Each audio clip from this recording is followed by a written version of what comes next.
Dr. James Miller rubbed his tired eyes as he stared at the stream of data flowing across his computer screen.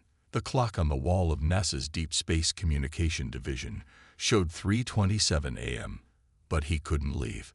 Something in the numbers wasn't right, and it had been bothering him for the past week. The computer lab hummed with the sound of cooling fans and processing units. Coffee cups littered his desk, testament to the long hours he spent trying to understand the strange patterns coming from the edge of the solar system. His colleagues had dismissed it as regular cosmic noise, but Miller knew better. "Running the analysis again?" asked Tom, the night shift technician, as he made his rounds. Miller nodded without taking his eyes off the screen. "There's a pattern here, Tom. I can feel it." As if responding to his words, the numbers suddenly shifted.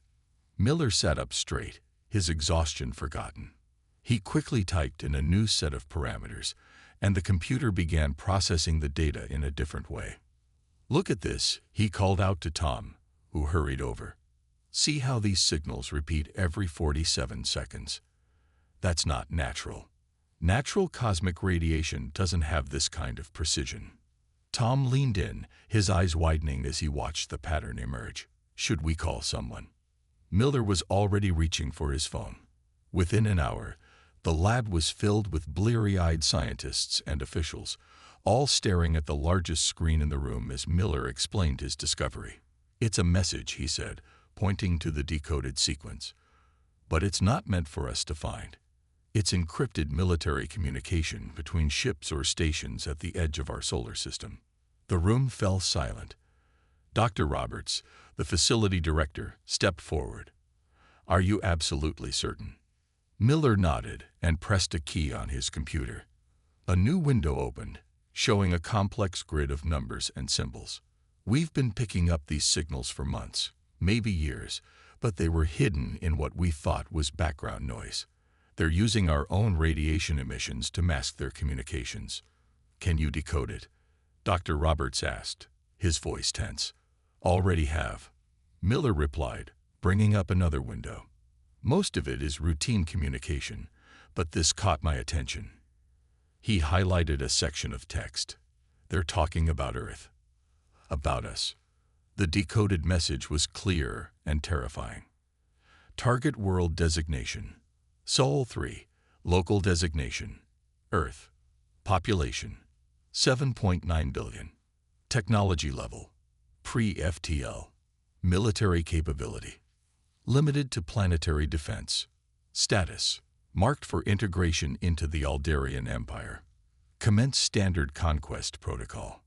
Dr. Roberts immediately pulled out his phone and dialed a number he'd hoped never to use. "This is Roberts. Implementation authorization code. Victor 97 Delta. We have a first contact scenario.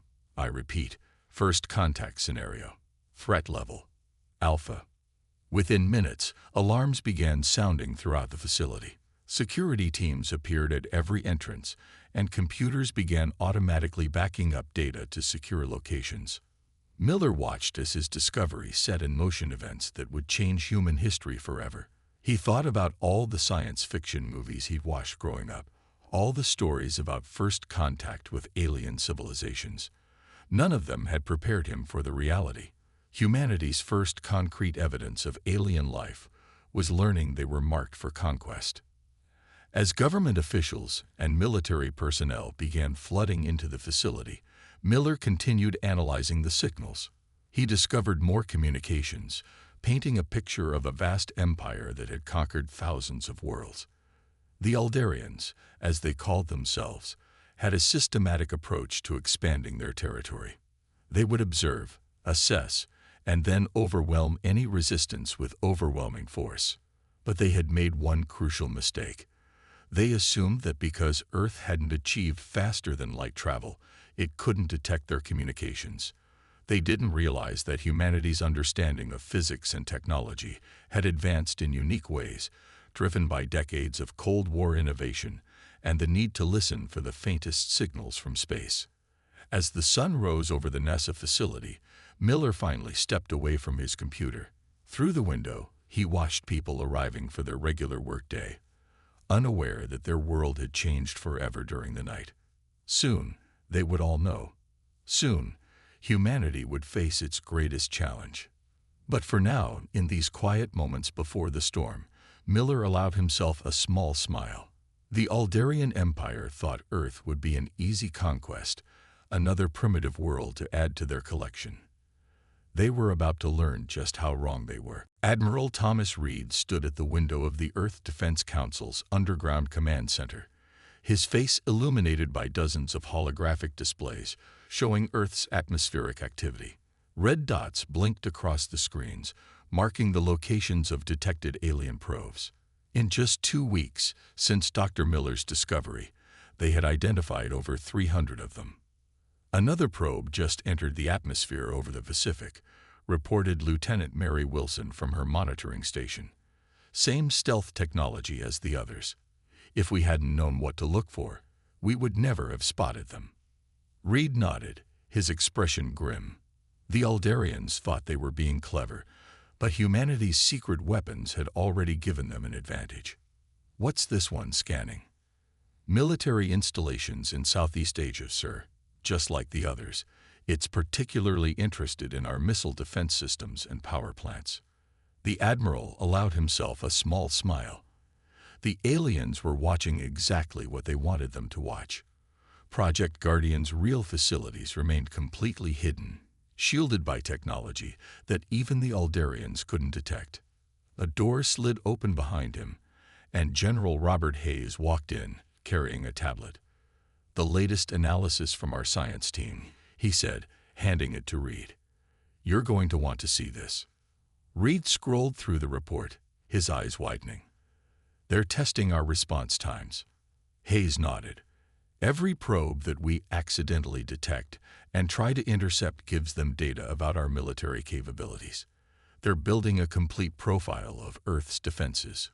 Or what they think are our defenses," Reed corrected. He turned to address the command center staff. "Everyone, listen up. New protocol. We're going to start missing more probes. Let them think our detection capabilities are getting worse, not better." The staff quickly began implementing the new orders. Reed and Hayes walked to a private conference room, where a secure holographic display showed the locations of Project Guardian's hidden facilities around the world. "The Chinese team reports their shield generator is fully operational," Hayes said, pointing to a blinking green light in Asia. "That makes all 12 facilities ready for activation." Reed studied the map. Decades of secret international cooperation had led to this moment. After the crashed alien ship was discovered in the 1960s, the world's powers had realized that humanity's survival might depend on working together. Project Guardian was the result. A planetary defense system beyond anything the Aldarians could imagine. "Sir," Lieutenant Wilson's voice came through the intercom. "We're detecting a large energy signature at the edge of the solar system. Multiple ships just dropped out of faster-than-light travel." Reed and Hayes rushed back to the command center. The main screen showed a massive fleet of Aldarian ships arranging themselves in attack formation. "They're earlier than we expected," Hayes muttered. "No," Reed replied, watching the ship's movements. "This isn't their invasion fleet. Look at their formation. It's a show of force. They're trying to intimidate us before they make their demands." The Admiral pressed a button on his console, opening a channel to all Project Guardian facilities. "This is Admiral Reed. Initialize countdown sequence for Operation Morning Shot. Synchronize all facilities for energy projection in 6 hours." Acknowledgments came in from around the world as the hidden facilities began powering up their systems. The Aldarians had no idea that their careful assessment of Earth's capabilities was about to be proven catastrophically wrong. "Should we inform the public, sir?" asked Lieutenant Wilson. Reed shook his head. "Not yet. Let's send our message to the Aldarians first. Once they see what we can do, they'll have to reconsider their approach. Then we can tell the world what we're facing." As the countdown began, Reed thought about how the Aldarians had probably done this hundreds of times before. They would watch, assess, and then strike when they thought their target was weakest. But Earth wasn't like their other conquests. Humanity had spent decades preparing for this moment, and they were about to demonstrate why underestimating Earth was the biggest mistake the Aldarian Empire had ever made. Dr. Anna Wells walked through the underground halls of Project Guardian's main research facility, buried deep beneath the Rocky Mountains. Her footsteps echoed off the steel walls as she made her way to the central testing chamber. The events of the past few weeks had pushed their timeline forward, but she knew they were ready. The massive doors to the chamber slid open, revealing the heart of humanity's greatest secret. In the center stood the twisted remains of an alien spacecraft that had crashed in 1967. Most people thought the government had covered up the crash to hide it. The truth was different. They had hidden it to study it, and what they learned had changed everything. "Final system check is complete," reported David Brown, her chief engineer. He stood before a wall of screens showing power readings from facilities around the world. All 12 stations report green status. Anna nodded, approaching the alien ship. After decades of study, they had learned that it wasn't Aldarian. It belonged to another species that had once fought the Empire and lost. But the technology they discovered in its ruins had given Earth a fighting chance. "Show me the latest simulation," she ordered, turning to the main display screen. The screen lit up with a complex diagram showing energy flows between the 12 hidden facilities. Each station housed a modified version of the crashed ship's defensive shield generator. But Anna and her team had discovered something the original builders hadn't. The shields could do more than just defend. "The power coupling is stable," David reported. "When all 12 stations activate together, they'll create a perfect energy web around the planet. But the real genius is what you discovered, Dr. Wells." Anna allowed herself a small smile. The breakthrough had come 3 years ago, when she realized the shield generators could be reversed. Instead of stopping energy, they could redirect it. All of it, at once, focused on a single point. Her tablet beeped with an incoming message from Admiral Reed. The Aldarian fleet had arrived earlier than expected. They needed the system ready in 6 hours. "Begin power-up sequence," she commanded. Around the chamber, machines hummed to life. The fragment of alien hull they'd preserved began to glow with a faint blue light, the same energy that would soon protect the entire planet. "Dr. Wells," called out Jessica, one of her youngest researchers, "the Aldarians are scanning us again. Their probes are trying to penetrate deeper into the mountain." "Let them look," Anna replied. "The shield's camouflage field is working perfectly. To their sensors, this entire facility appears to be nothing but solid rock." She walked to a side room where they kept the original data recovered from the crashed ship. Its pilots had been refugees, fleeing from Aldarian conquest.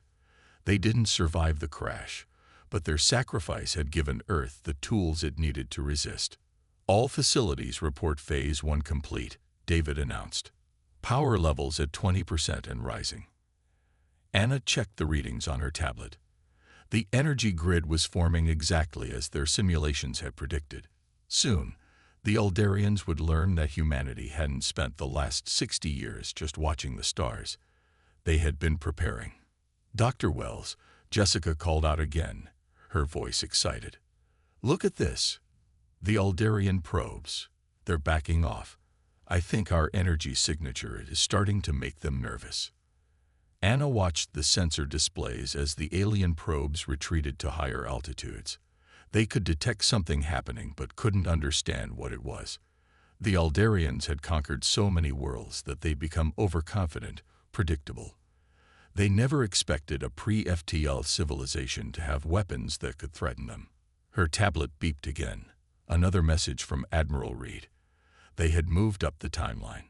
The demonstration would happen in 4 hours, not 6. "Increase power to 40%, she ordered, "and send word to all facilities. Operation Morning Shot is now on an accelerated schedule." As the machines around her hummed louder, Anna thought about the long chain of events that had led to this moment.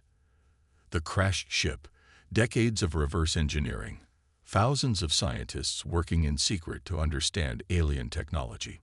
The Aldarians thought they were dealing with a primitive world, easy prey for their empire.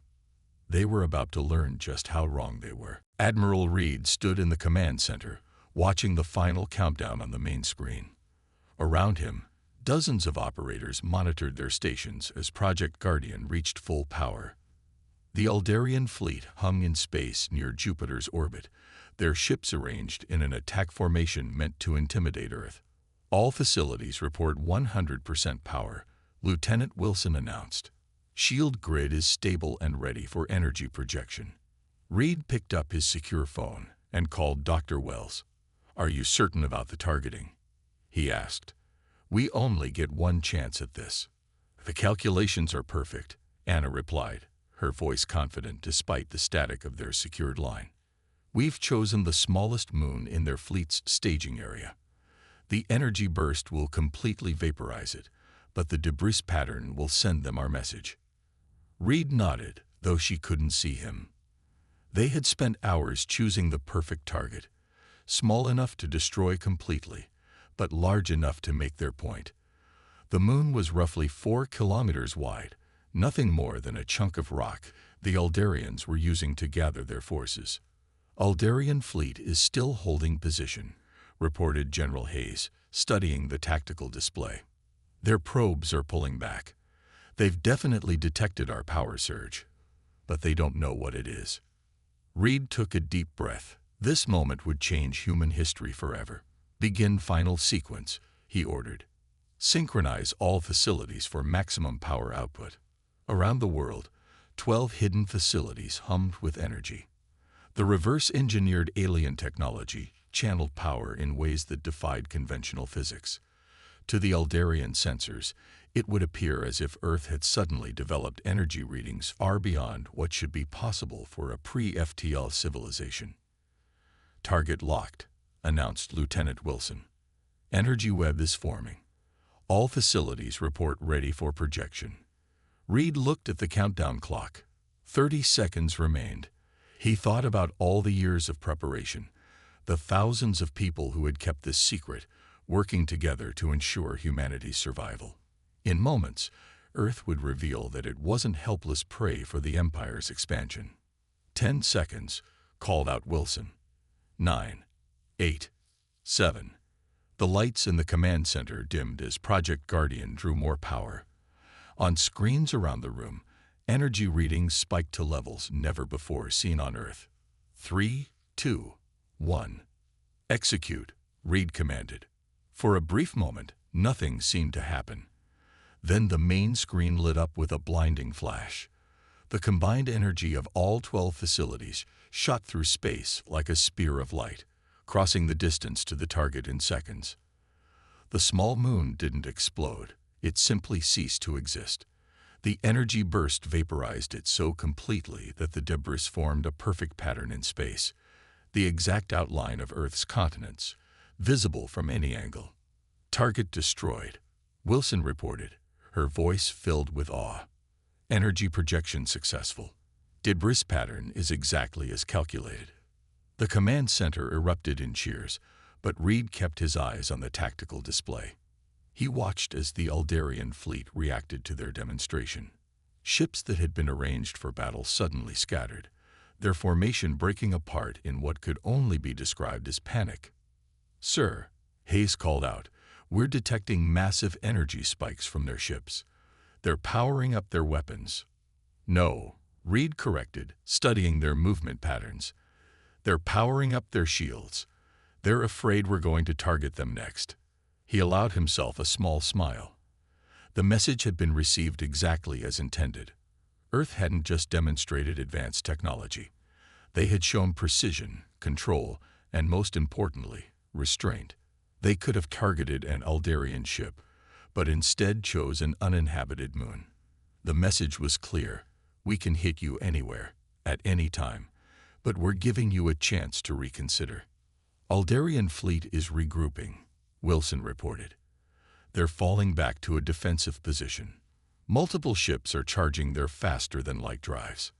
"Send word to all facilities," Reed ordered. "Maintain power levels but hold position. The next move is theirs." The warning had been delivered.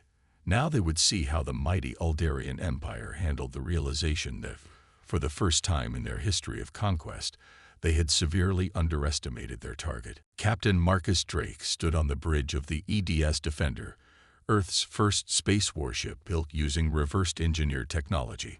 Through the advanced sensor displays, he watched the Aldarian fleet's frantic movements. Their ships, each one larger than anything humanity had built, darted back and forth like startled fish. Another group just jumped to faster than light, reported his sensor officer, Jack Watson. That's the third battle group to retreat in the last hour. The remaining ships are maintaining a distance of no less than 2 light minutes from our solar system. Marcus studied the tactical display. The Aldarian fleet had split into 3 groups. One had fled completely, one maintained a distant observation position, and one appeared to be preparing for diplomatic contact. It was exactly the response they had hoped for. "Sir," called out his communications officer, "we're picking up massive amounts of transmissions between their ships. They're not even trying to hide them anymore." Marcus switched his display to show the decoded messages. The translation software, developed from data in the crashed ship, worked quickly. What he read made him smile. The Aldarian commanders were arguing among themselves. Some wanted to retreat immediately and report Earth as too dangerous to conquer. Others insisted they needed to understand how a pre-FTL civilization had developed such powerful weapons. But they all agreed on one thing: Earth was not what they had expected. "Message from Admiral Reed," announced the comm officer. "The Project Guardian facilities report all systems normal. They can maintain the energy grid indefinitely." Marcus acknowledged the message. The Defender's position, halfway between Earth and the Aldarian fleet, was meant to show that humanity could project power even into space. The ship's hull gleamed with the same technology that powered the planetary defense grid, a clear warning to anyone thinking of attacking. "Sir," Watson's voice was urgent. "One of their ships is moving forward. It's broadcasting on all frequencies. I think it's their flagship." The massive Aldarian vessel, easily 20 times the size of the Defender, moved slowly forward. Its weapons were powered down, and its shields operated at minimum power, classic signs of peaceful intent in space combat. "They're sending a message," the comm officer reported. "Text only, translated into every major Earth language." Marcus read the message on his screen. "To the leaders of Earth, your demonstration has been received and understood. The Aldarian Empire acknowledges Earth as a civilization of significant technological advancement. We request immediate diplomatic contact to prevent any unfortunate misunderstandings. High Commander of the Imperial Fleet." "They're scared," Watson said, grinning. "The mighty Aldarian Empire is actually scared of us." Marcus shook his head. "Not scared. Smart. They've survived for 10,000 years by knowing when to switch from military conquest to diplomatic solutions. They just realized that trying to conquer Earth would cost them more than they're willing to pay." His tablet beeped with new orders from Earth Command. The response they had prepared was simple and clear. Earth would accept diplomatic contact, but only after the Aldarian fleet retreated beyond the orbit of Saturn. Trust would have to be earned. "Send the response," Marcus ordered, "and maintain combat readiness. Let's not give them any reason to doubt our capabilities." As he watched the Aldarian flagship receive their message, Marcus thought about how quickly everything had changed. Just a month ago, Earth had been marked for conquest. Now, because of careful planning and a single decisive demonstration, humanity had forced one of the galaxy's most powerful empires to reconsider its entire approach. "Sir," Watson reported, "the Aldarian fleet is moving back. All ships are proceeding beyond Saturn's orbit as requested." Marcus nodded. Phase 1 of humanity's emergence onto the galactic stage had succeeded. They had shown they couldn't be conquered through force. Now came the harder part: establishing Earth's place in a universe that suddenly had to recognize them as equals. "Maintain position," he ordered, "and keep watching them." The Aldarian Empire didn't get this big by giving up easily. This is just the beginning. Commander Lisa Stone watched as the Aldarian diplomatic shuttle descended through Earth's atmosphere. The massive ship, decorated with the golden symbols of the Empire's diplomatic corps, landed smoothly on the special platform built in neutral territory, a man-made island in the middle of the Pacific Ocean. Atmospheric sensors show they're following all our safety protocols, reported her security chief, Mike Rogers. Their engines are powered down, and their shields are offline as requested. Lisa nodded. After 2 weeks of careful preparation, the first face-to-face meeting between humanity and the Aldarian Empire was about to begin. The platform around them held representatives from every major nation on Earth, a show of human unity that would have been impossible just months ago. The shuttle's main door opened with a soft hiss. 3 Aldarian diplomats emerged, their tall, humanoid forms covered in elaborate robes. The leader, who had introduced himself as High Negotiator Ven, stepped forward and bowed deeply, a gesture they had learned from studying Earth's customs. "Welcome to Earth," Lisa said, returning the bow. "We appreciate your respect for our protocols." Ven spoke through a translator device attached to his robes. "We appreciate your willingness to meet with us, Commander Stone. The Empire has many questions, and I must admit, some concerns." They moved to the conference room, where screens showed live feeds to government leaders around the world. The glass walls offered a view of both the ocean and the EDS Defender hovering protectively in the sky above. "Let us be direct," Ven said once they were seated. "In 10,000 years of expansion, we have never encountered a civilization quite like yours. You hide your true capabilities behind a facade of primitive technology. You turned our own surveillance against us, and you possess weapons that our scientists cannot explain." Lisa smiled diplomatically. "We preferred to keep our capabilities private until they were needed. I'm sure you understand the value of holding one's cards close, High Negotiator." Ven's translator took a moment with the idiom, but he nodded in understanding. "Indeed, but now we must discuss the future. Many worlds within the Empire are watching these negotiations with great interest." "We know," Lisa replied, "just as we know that several of your recent conquests have begun showing signs of resistance since our demonstration." The Aldarian diplomats exchanged glances. They hadn't expected Earth to be aware of the Empire's internal politics. "What are your demands?" Ven asked finally. "You have proven you cannot be conquered. What does Earth want from the Empire?" Lisa opened a folder containing humanity's carefully prepared terms. "We don't want anything from the Empire, High Negotiator. What we want is to ensure that Earth and humanity remain free. But we're also willing to establish trade relations, cultural exchanges, and perhaps even military cooperation against common threats." "And the other worlds?" one of the other diplomats asked. "The ones seeking independence. We believe every civilization has the right to choose its own path," Lisa answered carefully. "If other worlds wish to seek independence, and if they approach us for support, we will consider each case individually." Ven leaned back in his chair, his expression unreadable to human eyes.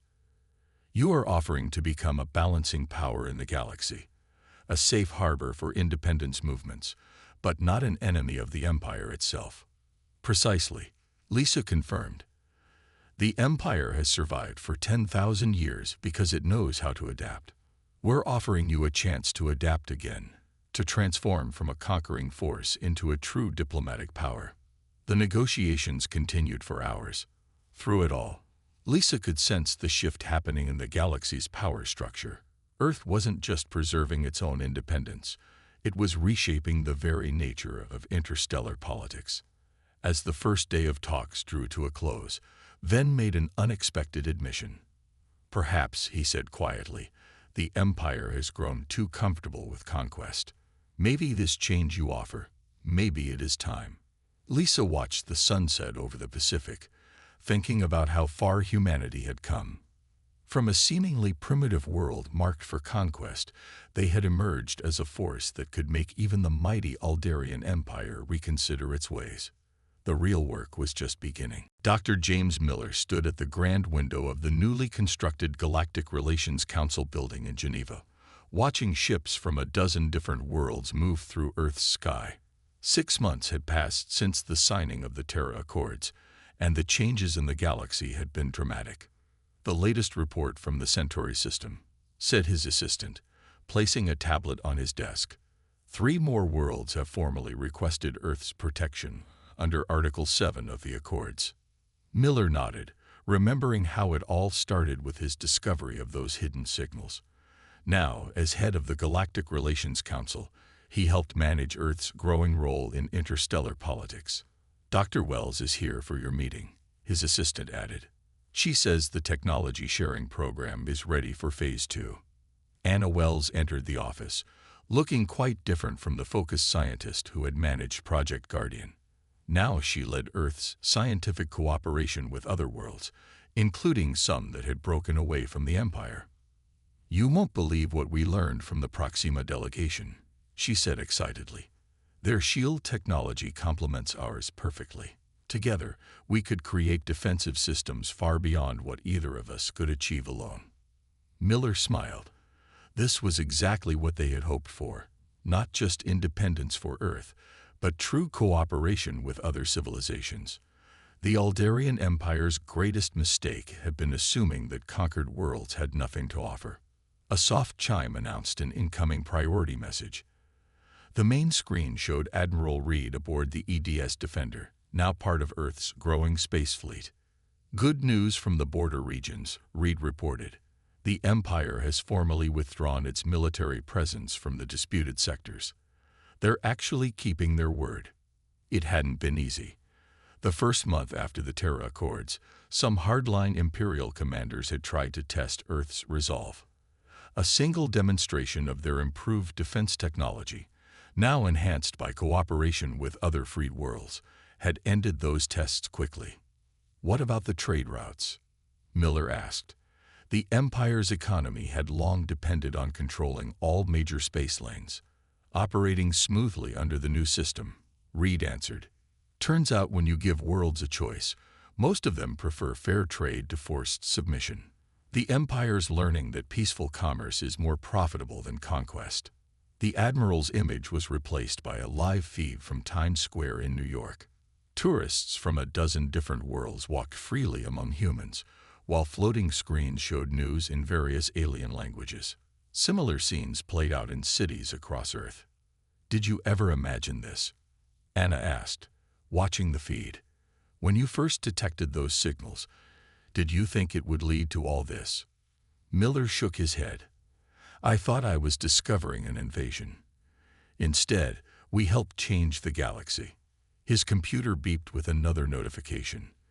The Aldarian Diplomatic Corps was requesting a meeting to discuss expanding the cultural exchange program. More and more of their worlds wanted to learn about Earth's path to independence. "The Empire's adapting faster than we expected," Anna observed. "Their younger leaders especially seem eager for change." "They had to adapt," Miller replied. "We showed them a better way. Not through conquest, but through cooperation and mutual respect." A ship passed close to their window, one of the new hybrid designs, combining Earth's energy control systems with Proximan propulsion technology. It represented everything they had achieved: independence, cooperation, and progress. "The latest public opinion polls are in," his assistant announced. 93% of Earth's population supports continued expansion of the alliance with liberated worlds. Miller looked at the latest reports on his desk. Earth's influence grew daily, not through force or conquest, but by example. They had shown the galaxy that resistance was possible, that independence could be maintained, and that cooperation was stronger than conquest. "Schedule the meeting with the Aldarian diplomats," he told his assistant, "and send word to our allies. Earth stands ready to welcome any world that chooses freedom." As he watched the sun set over the changed skyline of Geneva, Miller thought about that night in the NASA lab when he'd first detected the alien signals. The Aldarian Empire had thought they were finding an easy target. Instead, they had awakened a force for change that would reshape the galaxy forever. Earth had not just survived, it had shown the way to a better future for all species. And this was only the beginning.